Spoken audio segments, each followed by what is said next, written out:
Bonjour, c'est Aline pour Maison Ambre et je vais vous parler de l'envie de changer de métier quand on devient maman.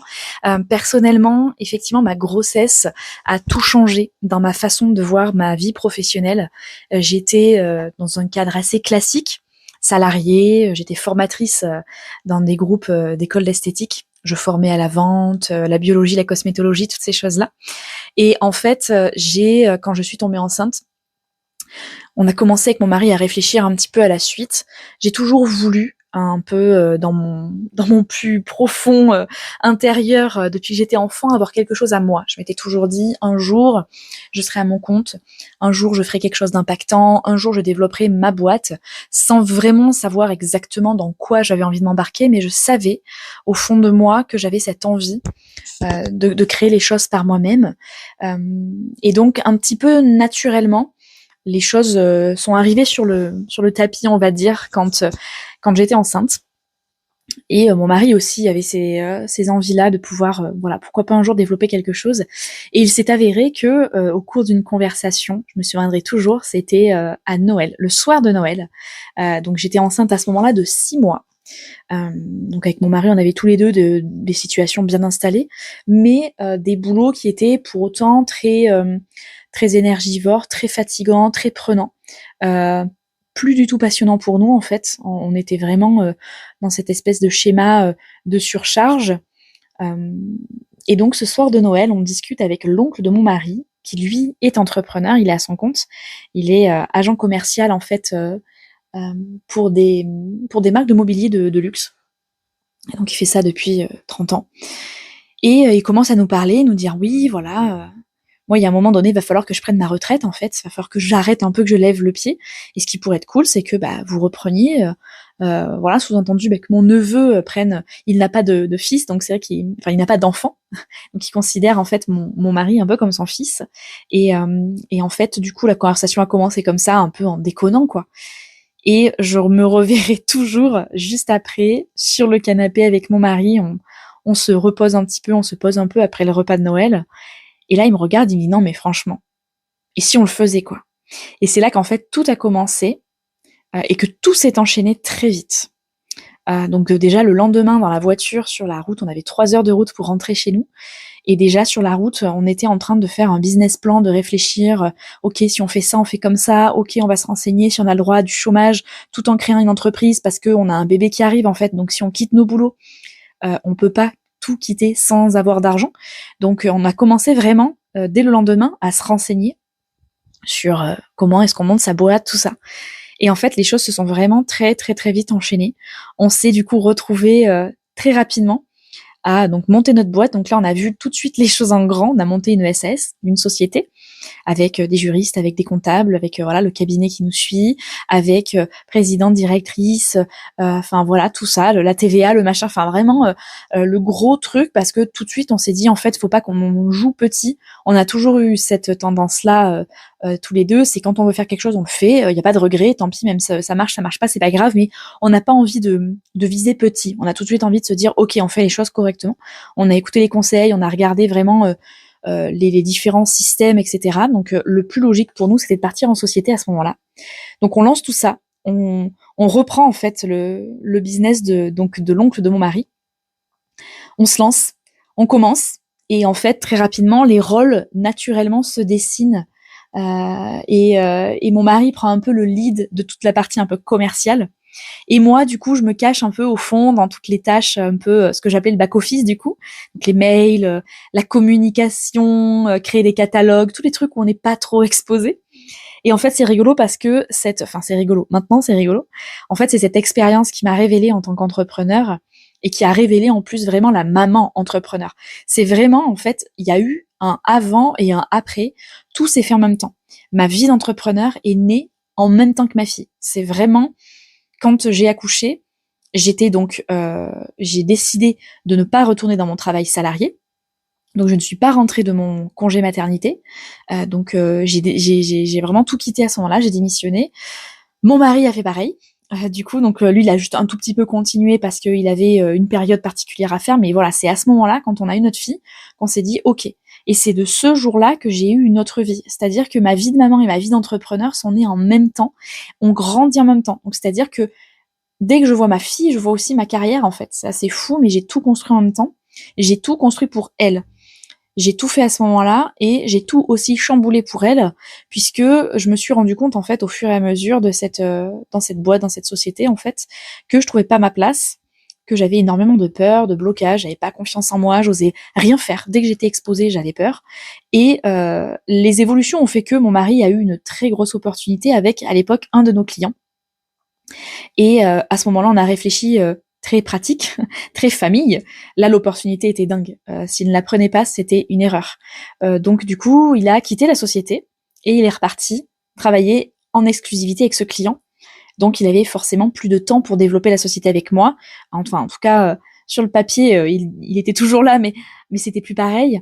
Et du coup, je me suis retrouvée à faire moi aussi tout ce qui était exposition, prospection, aller chercher les clients, etc. Et c'est là que du coup, je me suis rendu compte que j'en étais incapable, que c'était trop dur pour moi, que du coup, j'avais vraiment beaucoup de blocages, beaucoup de peur, que je devais me recentrer sur moi parce que là, j'allais dans le mur. Donc c'est là que a pu arriver la liquidation. En fait, on a complètement liquidé cette société. À un moment donné, on s'est dit stop. Je me suis dit c'est pas comme ça que je voyais ma renaissance entrepreneuriale, c'est pas comme ça que je voyais ma vie. Le business, il m'enchante pas, c'est pas moi qui l'ai créé, c'est pas mon truc, c'est pas ma vibe à moi. C'est le business de quelqu'un que je reprends, que je continue. Donc ça me fait pas vibrer, j'y arrive pas. Et je pense que ce serait une erreur de continuer. Donc là, on a pris une très très lourde décision, lourde de conséquences déjà symboliquement, puisque on avait quand même décidé de reprendre un business de famille. Alors après, ça n'a eu aucune conséquence, bien sûr, sur les relations, mais nous, puis moi, voilà, je m'étais dit allez, on s'engage dans un projet. Donc déjà, dans mon amour propre, ça a pris un coup. Mon ego a pris un coup à ce moment-là. Et puis financièrement aussi, puisque le coût de l'ouverture d'une société, c'est pas rien. Et le coût d'une fermeture, c'est pas rien non plus. Plusieurs milliers d'euros qui sont engagés en fait pour les actes, pour les AG qu'il faut faire, pour les cabinets de comptabilité à payer, les juristes, etc. etc. Donc ça nous a quand même coûté cher. On s'est dit, putain, alors on va pas se dire oui, on n'aurait pas dû, on aurait dû, machin, machin, on revient pas en arrière, ça c'est absolument pas possible. Mais sur le moment, on s'est dit, bon, là, je vais m'écouter maintenant, je vais faire les choses comme je le veux. Et du coup, c'est là qu'il y a eu ma deuxième carrière, on va dire, entrepreneuriale qui est née. Puisqu'après, je me suis recentrée, en fait, une fois que j'ai pu travailler sur moi, que j'ai pu débloquer, du coup, tout ce que j'avais, mes peurs, mes blocages, que j'ai changé complètement ma façon d'être, ma façon d'être leader aussi de mon activité, la façon de me sentir par rapport au regard des autres. Il y a eu un avant et un après. Ma fille m'a beaucoup aidée là-dessus également, puisque je me suis quand même posé cette question, qu'est-ce que je veux donner à ma fille comme exemple? L'exemple d'une femme assumée à la tête de son empire, à la tête de son business, leader, qui est impactante, qui est inspirante, ou est-ce que je veux lui donner l'image d'une pépette qui ne développe jamais rien, qui, ok, donne tout, elle a beaucoup d'amour à revendre, mais par contre, elle a peur de tout, elle est terrorisée, elle ose pas faire un pas en avant, et en fait, elle reste dans une bulle constamment. Et je voulais pas que ma fille vive ça plus tard. Donc du coup, à chaque fois que j'avais envie de flanchir, à chaque fois que j'avais envie d'abandonner, je me disais mais c'est quoi le message que tu lui donnes là? C'est qu'on peut abandonner? Ça va pas. On peut pas abandonner. On change. On dissout des sociétés pour en recréer d'autres, mais on n'abandonne pas. On part pas du principe que c'est trop dur et on arrête. Donc non, en fait, c'est sans ma fille, je pense que j'en serais peut-être pas là aujourd'hui. En tout cas, j'aurais pas fait les choses aussi vite puisque tout ça s'est fait très très vite. J'ai redécidé après de remonter ma boîte, donc là cette fois-ci toute seule en auto-entrepreneur. Et dès les 2 premières semaines, j'avais réussi à trouver des clientes, mes 8 premières clientes. En 6 mois, je faisais mon premier vrai chiffre d'affaires à 50K en 6 mois, ce qui était juste impensable pour moi avant. Et tout a été crescendo en fait.